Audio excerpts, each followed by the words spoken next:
welcome back to my channel. I just wanted to go over, remember that letter from, that I actually did a video on, David Colin wrote that letter to Chris in jail? Well, I just came, across this in the Discovery, explains, like, he kind of explains a little bit about why he wrote that letter, because actually Detective Baumhover called him because, you know, they were monitoring the letters that Chris got, so they got that letter and read it, and they wanted to, you know, they reached out to him to call him because they wanted to know, you know, why did he write him a letter. So let's see, it says on 10/16/18 I received via email from DA investigator Dan Boyle a letter that was sent to Watts through the Weld County Jail. The letter's envelope displayed a return name and address of D. Colin, Frederick, Colorado, and then it has the address. It should be noted D. Colin is David Colin and was interviewed by CBI agent Hassenstab on 8/15/18. Upon review, the typed letter sent, I discovered some inconsistencies in statements David made, regarding Watts. I contacted David via telephone and asked him about the letter. He confirmed he sent the letter in an attempt to arrange a face-to-face visit with Watts. David explained the jail told him he would have to write Watts a letter and be accepted by Watts to be placed on a visitor list. David said he wanted to ask Watts why he didn't reach out to him personally, as he would have helped him deal with his problems. David also said he was confused about everything and was hoping to get some answers from Watts to help him, David, cope personally and perhaps gain some closure. I asked David about his inconsistent statement in the letter to Watts regarding Shannan being overbearing, and that David, told CBI agents that there's no way Watts, had anything to do with the disappearance of Shannan and the girls. David said when CBI agents interviewed him, he told them the same thing.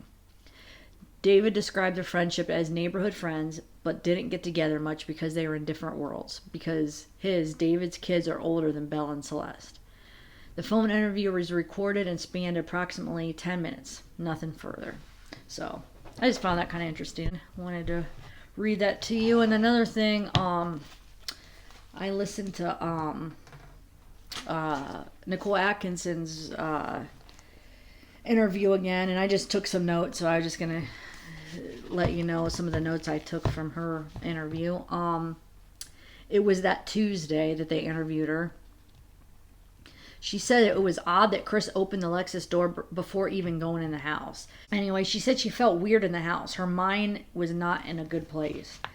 And one thing she said, Shannan makes her kids' beds every day, and beds were not made. So she found that was weird. Now remember, this is Tuesday, so this is before they even knew anything. They were just missing at the time. Well, they thought they were just missing. They weren't sure. So, Shannan and Chris's bed was stripped. All of it was on the floor. Nicole found this weird too. That's kind of weird, because Shannan doesn't usually start a project unless if she's going to finish it because of her OCD. So she wouldn't just leave all this stuff on the floor. If she, you know, everybody was buying the story, Chris, oh, she just went to a play date or to a friend's house, she wouldn't just leave, you know, all the bedding on the floor, because if she is the one that stripped the bed, because her OCD, she wouldn't just leave it unfinished. And she says Chris does all the laundry, so why was the bed stripped?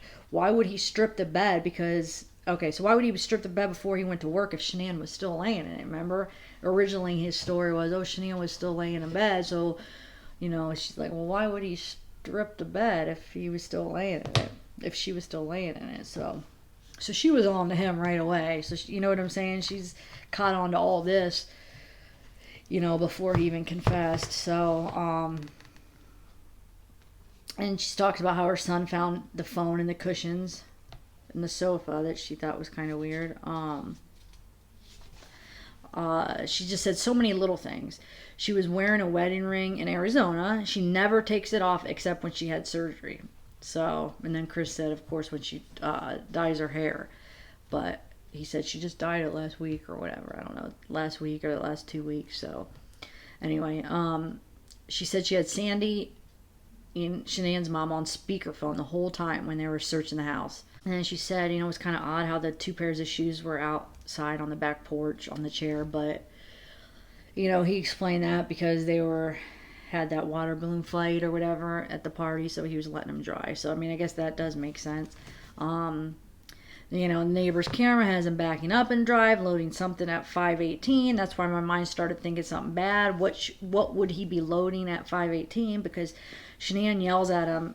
He doesn't go out to the garage because the garage is right below the girls' room, and it would wake them up. He always goes in and out of the front door in the morning, as far as I know. So, and then Chris has never made me think he would do anything bad or did anything to make me assume that. But Shanann wouldn't leave her phone, her car, her kids, the meds, everything. So, and she said, I was like, Chris, you were the last one to see her. Where is she? Chris was not himself when he got back from spending all day with his parents when in North Carolina, said Shanann and Sandy. They just said he just wasn't the same, when he got back from his parents' house. She didn't post any pictures of her and Chris when they were in North Carolina, and that's kind of weird for her. Nicole found that weird because they hadn't seen each other in 5 weeks, and wasn't many pictures of Shanann either. The only other time he acted weird like that was after his wedding, because his parents didn't go to the wedding. So, and then the Wednesday when they got back from North Carolina, they went to the ultrasound, and Nicole watched them. She said Chris was really weird when they came home. Didn't say hi, didn't acknowledge her, which is not normal for him. He usually will give a hug and acknowledge you're there, say, hey, how you doing? She said he didn't talk to her at all. And remember, that Wednesday is when NK says he went over her house, remember, and for a couple hours after work, and then she made him leave. You go home, go. I don't know is that the time, you guys, where she said go to the ultrasound? Remember? I don't know. I can't find that, but I remember hearing it somewhere, like way in the beginning, and now I can't find it anywhere. But I did read recently where she just told him to just go home to spend time with your kids. But I swear I thought I read somewhere at one time when she says, go home and go to the ultrasound. I'm not sure. That was such a long time ago when I read that, and I haven't been able to find it again. But anyway, so yeah, so I guess he got home late that day, that Wednesday. He was late from work because he was at NK's, and he was just in a bad mood. He didn't talk to her, didn't acknowledge Nichole Atkinson at all. So she was just like, what the heck? He seemed really uptight. Okay, so then now she's talking about Shanann. She says Shanann was really down that weekend in Arizona. She was constantly second guessing herself because she didn't want to be bitchy. She was second guessing how she was talking to people. So yeah, I mean, I feel so bad for her. She has no idea like why Chris is acting that way. So she's taking it all on herself. I mean, she's making it all like it's her fault, because he's not giving her anything. So she's even second guessing how she's talking to other people. Like, even when he's not around, she's second guessing herself. And he is care less. Like, it's not even about her. It's about his selfish little affair with NK. You know what I'm saying?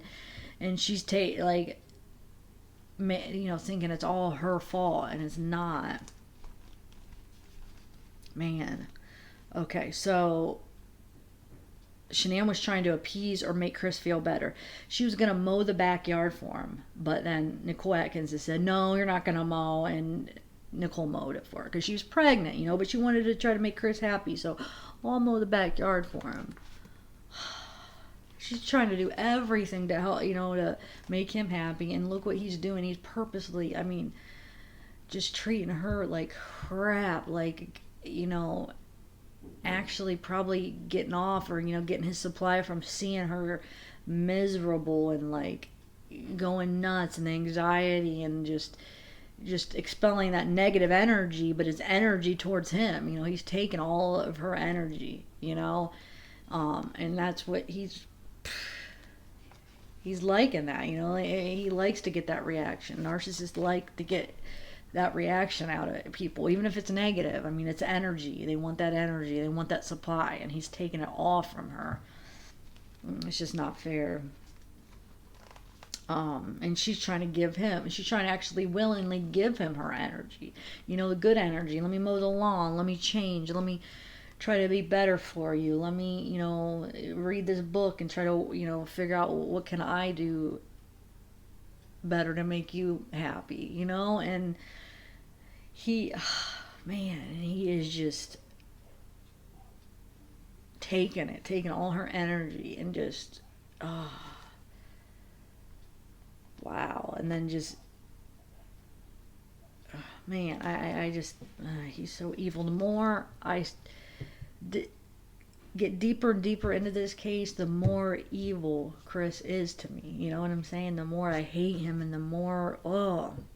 And I started off thinking, man, he seems like such a nice guy. I can't even understand, like, how he could do this. Like, we gotta, you know, that's why it made me so interested in this case. Because, like, there's gotta be something. What, you know, what? How could this have happened, you know? And now it's like, the more, yeah, the deeper I get into it, the more I learn, he just more evil and evil and evil. I mean, I can't even. And I bet you, you know, like how well, I don't know, AD's inside or whatever at the prison, the saying, you know, he's so happy, and I bet you he is. I bet you he is, because, you know, narcissists can do that. You know, he's in a place now where he has people looking up to him, and he has this power. You know, he's like a celebrity, they say, and like, what else did I see on that channel? You know, people are talking about him outside of here. You know, like, look at all of us. I mean, really, everybody's trying to analyze him, and then you have all the Chris fans, you know, and he is eating that up. I mean, he probably really is like I don't want to say a god, but like really looked up to in that prison, which makes me sick. It's probably like he feels like, wow, I found my purpose. I found my, I think he even hinted at that, like, well, you know, like, kind of like, this is where I was meant to be, like how he's given out, you know, religious scriptures to people, and it was like he found his place. But yet he had to take away 4 lives to find that, you know, for one person to find their place, he had to take away 4 other people's places in this world. It's just, no. Okay, so she ordered a book and got the same one online and was listening to it all weekend, picking out how the book related to her and Chris and how she could change certain things. Shannan knows when Chris gets home because, this is another thing. She knows, this is what Nicole Atkinson said. She knows when Chris gets home because the security system tells her when the door opens. So like when Chris would get home and the door would open, Shannan would get a notification. So Nicole Atkinson is like, well, she knows, you know, when Chris gets home because of the security system. So, so the day, you know, that Monday, Chris told Nicole to please leave and quit messing with the door. He told Cassie not to get the police involved.